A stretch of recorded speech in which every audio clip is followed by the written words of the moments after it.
Good afternoon, students. Let us see explanation of the lesson, the call of the soil, the scent of rice. म्हणजे इथे लेखकाने काय केले आहे, कसबाई हे बियाणे, हे जे भाताचे एक बियाणे आहे ते स्थानिक मधले ते बियाणे मिळवण्यासाठी जी धडपड करावी लागली याचे वर्णन या पाठामध्ये केले आहे. Late us see that the first crop. It was April 2004, म्हणजे एप्रिल 2004 हे इयर होते. I stood in the middle of the lush green field of मूग, green gram.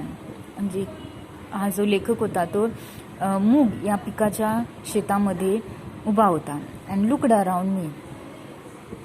It was just before sunrise. जेव्हा लेखकाने सगळीकडे पाहिले त्यावेळी काय होतं, ते सनराईजची वेळ होती, म्हणजे सूर्य उगवण्याआधीचा जो काळ आहे तो काळ होता. The sky was turning a bright orange. आणि आकाश हे ऑरेंज कलर बनत चाललेली होते कारण सूर्योदयाची वेळ होती. The ground was damp and the leaves were shining with dew. आणि द बिंदूमुळे काय होतं, ते वनस्पतींची जी पाने होती, लिव्ज होते, ते शाईन करत होते. माय बेअर फीट वेअर मडी as I walked around gingerly. आणि काय, जे कवीचे जे लेखकाचे जे पाय होते ते काय होते, खूपच मडी झालेले होते, म्हणजे चिखलाने माखलेले होते.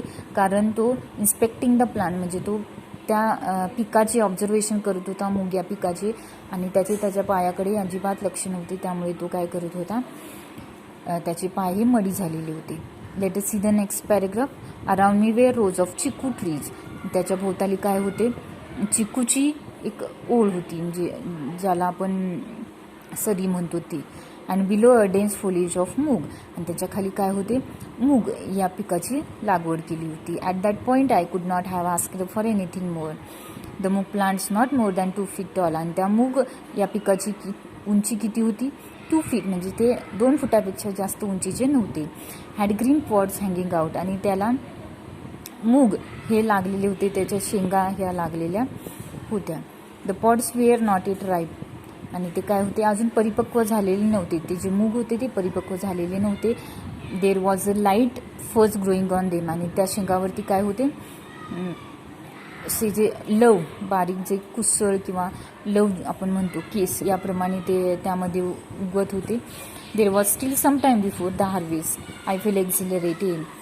आणि त्यावेळी कवी हा खूपच आनंदी होता, खूपच त्याला समाधान वाटत होते.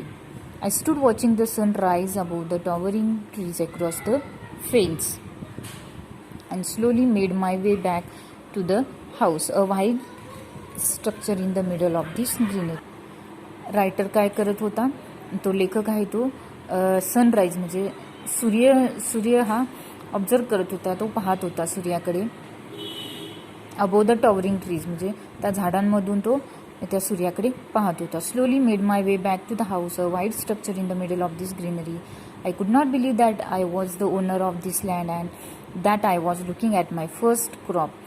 त्याला विश्वास बसत नव्हता की हे माझे स्वतःचे शेत आहे, लँड आहे, आणि माझं स्वतःचं पीक यामध्ये खूपच छान प्रकारे हार्वेस्ट म्हणजे उगवलेलं आहे. खूपच छान उत्पादन आपल्याला यातून मिळेल असं त्याचं होप होतं. ॲज अ फार्मर, एक शेतकरी म्हणून, म्हणजे त्याने आपली जी नोकरी सोडून त्याने शेती या व्यवसाय त्याने स्वीकारला होता. आणि ते पाहून त्याला खूपच अत्यानंद झाला होता, कारण त्याचं पहिलं पीक हे उगवलं होतं त्याच्या स्वतःच्या शेतामध्ये. Let us see next. After I had paid the advance money for the land, I thought I would have some time to get familiar with farming. आणि काय, I had paid the advance money for the land. त्यांनी काय केलेलं आहे, त्या लँडसाठी advance दिलेला होता. I thought I would have some time to get familiar with the farming. आणि त्याला आशा होती की तो फार्मिंगबद्दल त्याला आणखी काहीतरी माहिती मिळेल, तो आणखी त्याला फार्मिंगविषयी आणखी माहिती मिळू शकेल.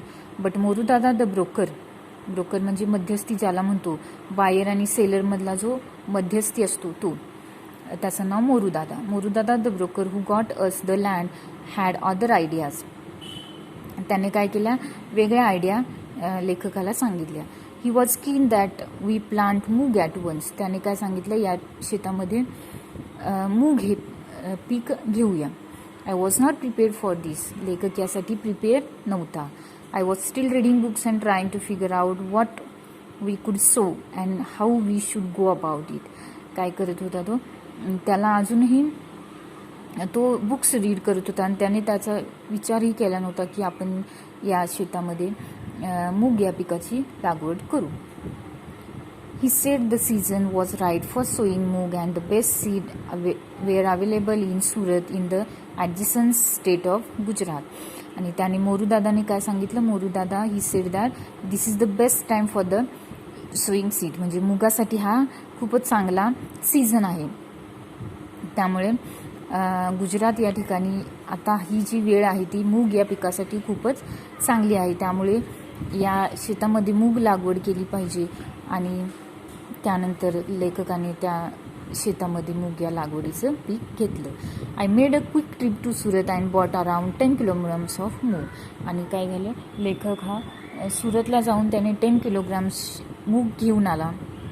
मोरूदादा rented his tractor to plough the land and quickly planted moong all over the place. आणि त्याने काय केलं? मोरूदादाने लगेच ते पीक काय केलं? मूग हे प्लांट केले. A few days later we were overjoyed to see tiny green leaves. आणि काही दिवसानंतर त्याला काय झालं? खूपच तो लेखक हा खूपच आनंदित झाला कारण त्याला कोंब फुटले होते. ग्रीन लिव्स, त्याला पाने फुटत होती. आय हॅड नेवर सीन मूग growing before and I was thrilled at the side. लेखकाने हा सीन कधीही पाहिला नव्हता. त्याने कधीही मूग या पिकाचे असे त्याची वाढ होताना कधीही पाहिली नव्हती. It was the same thrill I had felt as a young boy when I saw the first of the hibiscus and I had planted bloom at the railway quarters in Vile Parle in Mumbai. त्यावेळी ते hibiscus ह्या नावाची जी वनस्पती होती त्याने ती plant केली होती. त्याचं इथे त्याने रेफरन्स दिलेला आहे मुंबईला असताना. I was grateful to have taken Moru's advice. आणि त्याला मोरू दादाची ॲडवाईस घेतल्याचे त्याला समाधान वाटले कारण त्याचा तो डिसिजन योग्य होता. The next thing Moru Dada wanted to do was spray some pesticide on the plant. आणि दुसरा जो मोरू दादाने ॲडवाईस काय केलं की त्यावर पेस्टिसाइड काही आपण खत फवारणी, औषध फवारणी केली पाहिजे प्लांट्सवरती. He claimed that it would give a higher yield. याच्यातून आपल्याला जास्त उत्पादन मिळेल असं मोरूदादाने लेखकाला सांगितले. This was something we did not want to do.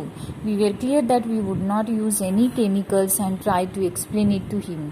आणि लेखकाने त्यावेळी त्याला क्लिअरली सांगितले की पेस्टिसाइड वापरायचे नाहीत. He reacted as if we had suggested हाराकिरी.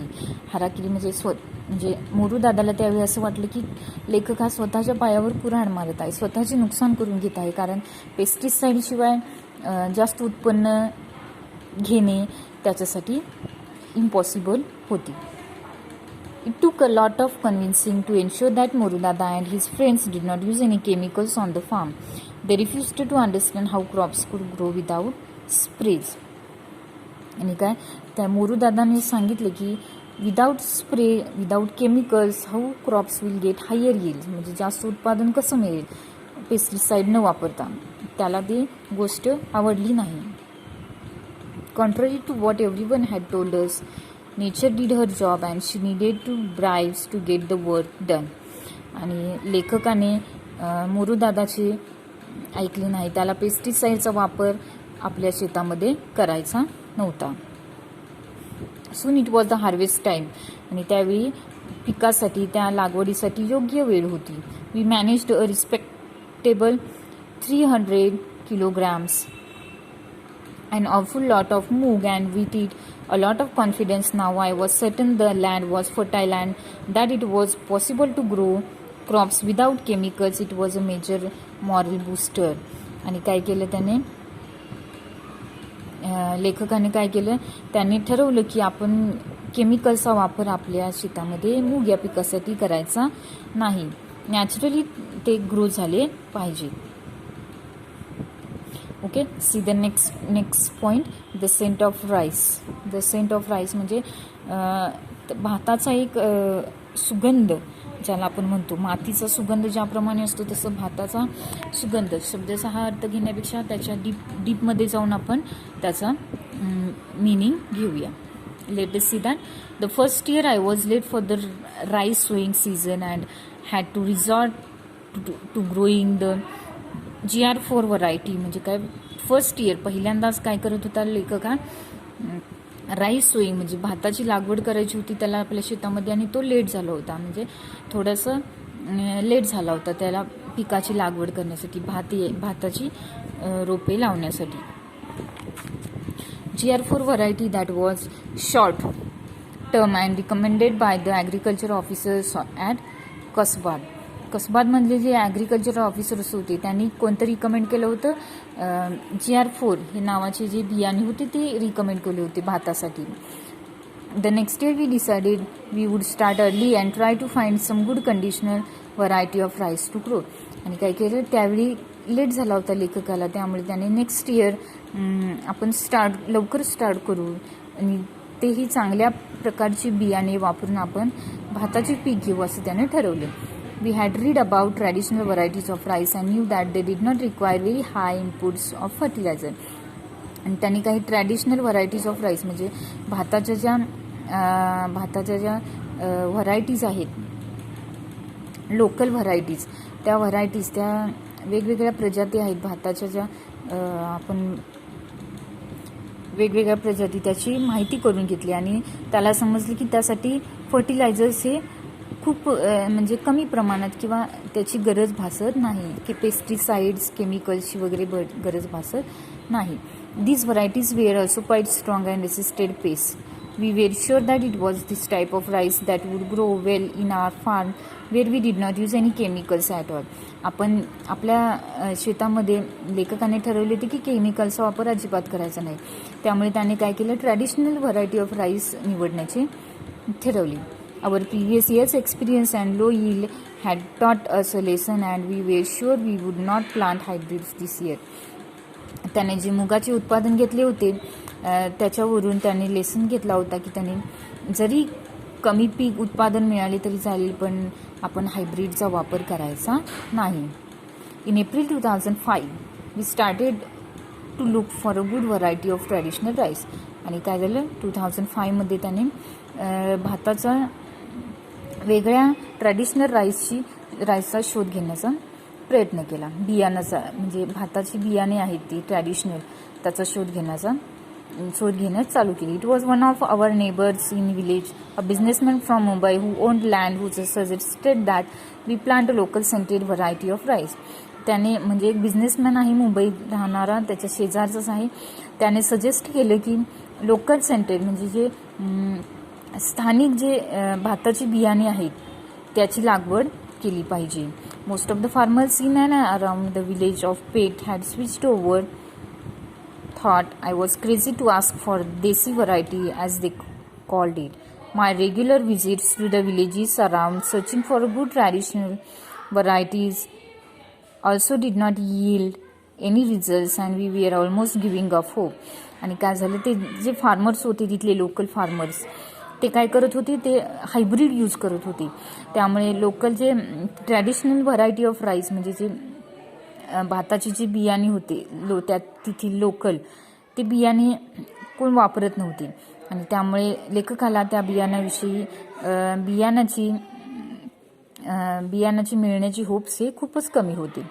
I decided to give it one last try and spoke to Baban's father and some other elders.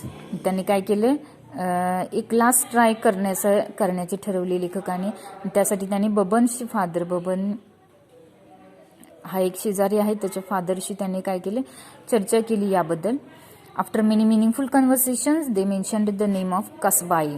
आणि खूप संभाषणानंतर खूप चर्चेनंतर त्यांनी एक नाव सुचवलं म्हणजे एक भाताचं बियाणं त्यांनी सुचवलं कसबाई. हे तेथील स्थानिक बियाणे होते पण त्याचा वापर हा जवळजवळ केला जात नव्हता कारण आत्ताचे जे फार्मर्स होते ते हायब्रिडचा वापर करत होते त्यामुळे कसबाई हे बियाणे ते यूज करत नव्हते. Kasbai is a traditional long grained rice variety which has a distinct aroma though much milder than basmati. बासमतीपेक्षा थोडेसे जाडसर असे हे भाताचे बियाणे आहे.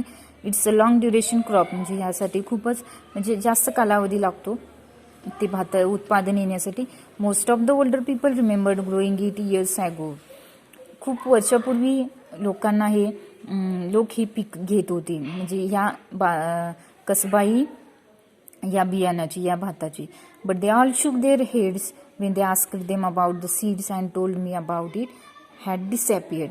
जेव्हा लेखकाने त्या सर्व फार्मर्सना विचारले या बियाण्याविषयी, तर सगळ्यांनी काय केलं, नकार दर्शवला, कारण हे बियाणे ते घ्यायचे त्यांनी कधीच बंद केले होते. Let us see the last paragraph.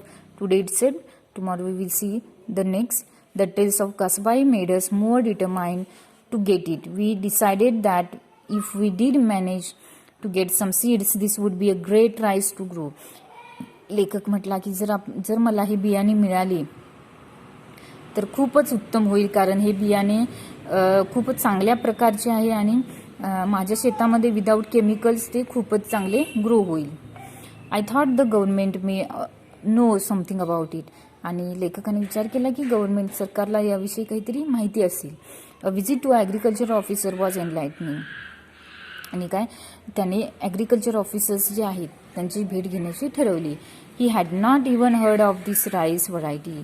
आणि त्या ॲग्रिकल्चर ऑफिसर्सनी या कसबाई या बियाणाविषयी कधीही ऐकले नव्हते. He said that the villagers were taking me for a ride and there was no rice by this name.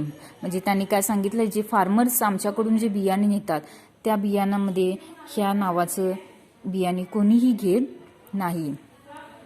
He rattled off the names of the number of latest hybrids. त्यांनी काही hybrids म्हणजे वेगळ्या बियाणांची लेखकाला माहिती दिली.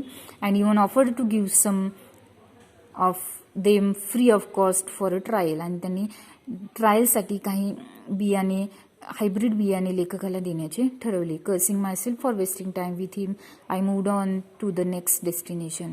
लेखकाला वाटले की आपण इथं येऊन आपला टाइम वेस्ट केला, कारण त्या ऑफिसर्सना कसबाई या बियाण्याविषयी काहीच माहिती नव्हती. त्यामुळे त्यांनी आपल्या मोर्चा दुसरीकडे वळवला. Okay, tomorrow we will see the remaining lesson. Thank you.